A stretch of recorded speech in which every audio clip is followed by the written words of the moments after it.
ভুতুড়ে গল্প। আধার যখন ডাকে, কেউ জানে না কাকে। ওয়েলকাম ব্যাক সবাইকে। আমি কুশল। তোমরা শুনছো ভুতুরে গল্প। কেমন আছো সবাই? আশা করি ভালো আছো। চলে আসলাম নতুন একটা এপিসোড নিয়ে, এপিসোড নম্বর 21। কেমন লাগছে আমার ঘটনাগুলো অবশ্যই কমেন্ট করে জানিয়ে দিও। আর আমাকে ঘটনা পাঠাতে হলে মেল করতে পারো ভুতুরে গল্প 123@gmail.com, অথবা ফেসবুকে গিয়ে ইনবক্সে ঘটনা পাঠাতে পারো। আর আমাকে যারা সাবস্ক্রাইব করোনি তারা ঝটপট সাবস্ক্রাইব করে দিও। চলো এবার ঘটনায় ফেরা যাক। ভুতুড়ে গল্প। আধার যখন ডাকে, কেউ জানে না কাকে। যেভাবে লিখে পাঠিয়েছে সেভাবেই পড়ে শোনাচ্ছি। হাই দাদা। দাদা, তুমি ভালো আছো? আশা করি ভালো আছো। এত মানুষের ভালোবাসা, তো তুমি ভালোই থাকবে। আমি আমার নাম বলতে অনিচ্ছুক।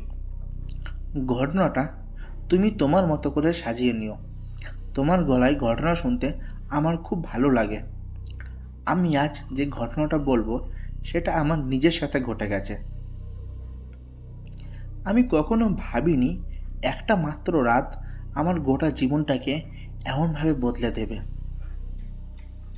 ঘটনাটা আজ থেকে প্রায় 8 বছর আগের ঘটনা। তখন আমি কলেজে পড়ি।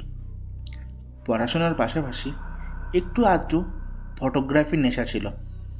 পুরনো জায়গা, ভাঙা বাড়ি, পরিত্যক্ত স্টেশন, এইসব জায়গায় ছবি তুলতে আমার অদ্ভুত ভালো লাগতো। ভয়ও পেতাম, হ্যাঁ, কিন্তু কৌতূহলটা ভয়ের থেকেও বড় ছিল।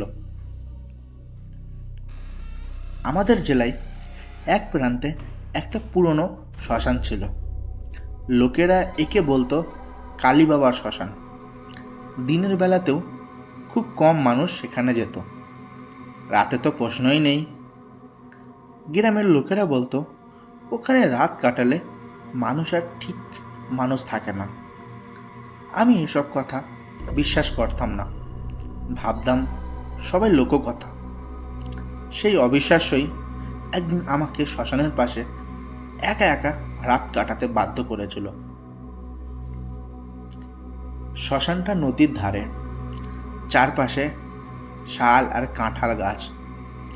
দিনের আলোতেও জায়গাটা অদ্ভুত ঠান্ডা, আর সন্ধ্যের পর যেন বাতাসটাই বদলে যায়।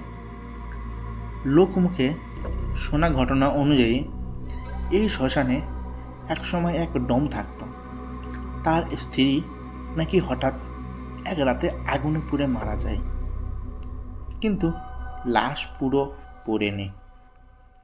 সেই রাতের পর থেকে নাকি মাঝে মধ্যে এক নারীর কান্নার শব্দ শোনা যায়। আমি হেসে উড়িয়ে দিতাম। একদিন কলেজের বন্ধুরা মিলে চ্যালেঞ্জ দিল, তুই যদি সত্যিই সাহসী হোস এক রাত ওখানে কাটিয়ে আয়।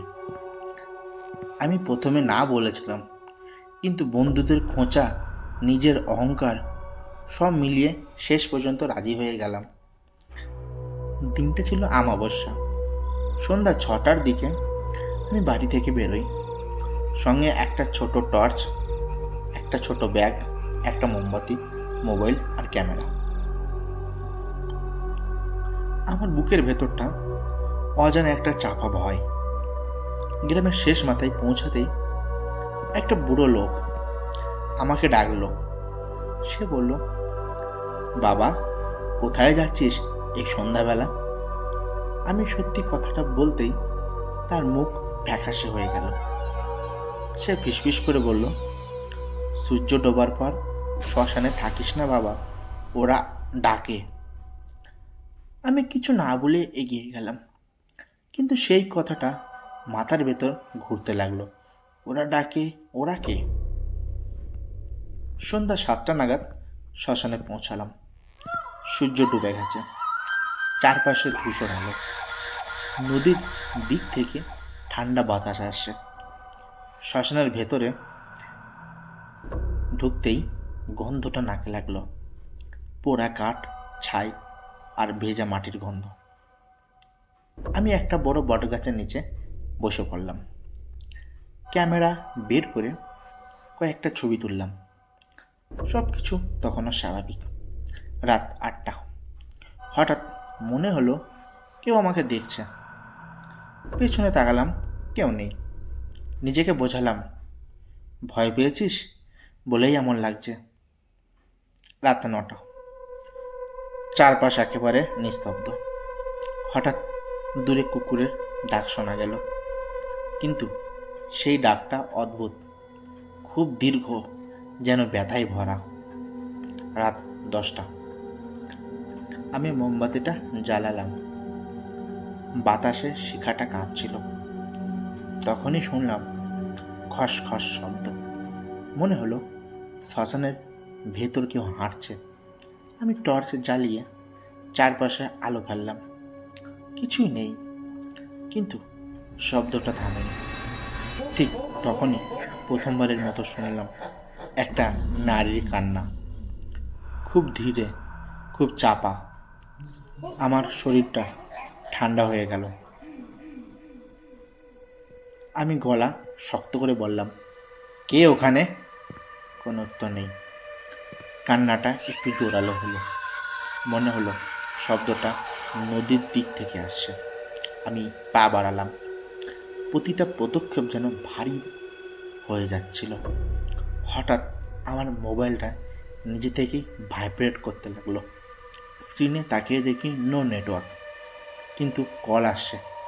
নাম্বার নেই, শুধু লেখা আননোন। কলটা ধরিনি। ঠিক তখনই কান্না থেমে গেল। রাত 11টা। আমি শ্মশানের এক কোণে থাকা পোড়া চুলোর পাশে বসে পড়লাম।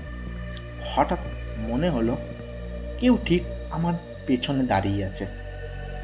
ঘাড় ঘুরিয়ে তাকাতে সাহস হলো না আর। কানের পাশে হালকা নিঃশ্বাসের শব্দ পেলাম।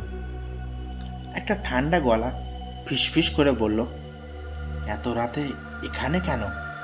আমি চিৎকার করে উঠে দাঁড়ালাম। পেছনে কেউ নেই, কিন্তু মাটিতে স্পষ্ট পায়ের ছাপ। সেই ছাপগুলো আগুনের চুলোর দিকেই যাচ্ছে। হঠাৎ নদীর দিকে তাকিয়ে দেখি একজন নারী দাঁড়িয়ে, চুলগুলো এলোমেলো, সাদা শাড়ি, শরীরে কিছু অংশ যেন পুড়ে গেছে। সে নদীর জলে তাকিয়ে কাঁদছে। আমি বোবা হয়ে গেছি। সে ধীরে ধীরে ঘুরে আমার দিকে তাকালো। চোখ নেই, শুধু কালো গর্ত। সে বলল, আমাকে পোড়ানো হয়নি, আমি এখনো জ্বলছি। এরপর আর কিছু মনে নেই। চোখ খুলে দেখি আমি শ্মশানের বাইরে পড়ে আছি। সূর্য উঠেছে, গ্রামের লোকজন ঘিরে আছে। এক বুড়ো বলল, বেঁচে আছিস? কিরে বাবা? আমি কথা বলতে পারছিলাম না। আমার ক্যামেরাটা ভাঙা, কিন্তু মেমোরি কার্ডটা অক্ষত ছিল। বাড়ি ফিরে ছবিগুলো দেখি। সব ছবি স্বাভাবিক, শুধু একটা ছবি, নদীর ধারে দাঁড়িয়ে থাকা এক পোড়া নারীর ছায়া। আজও সেই ছবিটা আমি ডিলিট করতে পারিনি। আর আজও রাতে ঘুমাতে গেলে কানে ভেসে আসে, আমি এখনো জ্বলছি।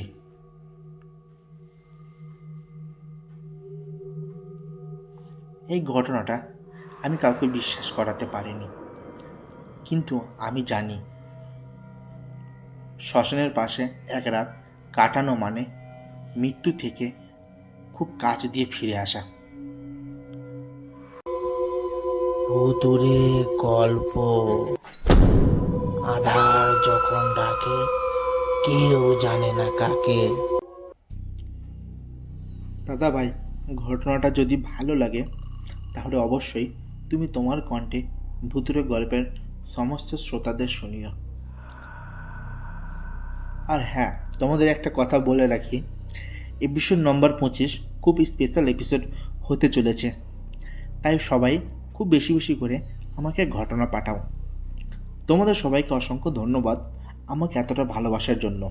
সবাই আরও বেশি বেশি করে ভুতুড়ে গল্প শোনো, আর সবাই বেশি বেশি করে ভুতুড়ে গল্প শেয়ার করো। তোমরা তো একটা আমাদের পরিবার, তাই না? তোমাদের পরিবারে কেমন ধরনের ঘটনা শুনতে চাও অবশ্যই কমেন্ট করে জানিয়ে দিও। আর সবাই আমাকে বেশি বেশি করে ঘটনা পাঠাও। আর যারা যারা আমার ফেসবুকে এখনও যুক্ত হওনি, আমি ভিডিওর ডেসক্রিপশনে ফেসবুকের লিঙ্ক দিয়ে দেবো। সবাই ঝটপট গিয়ে ফেসবুকে যুক্ত হয়ে নাও। আর ঘটনাগুলো কেমন লাগছে অবশ্যই কমেন্ট করে আমাকে জানিয়ে দাও।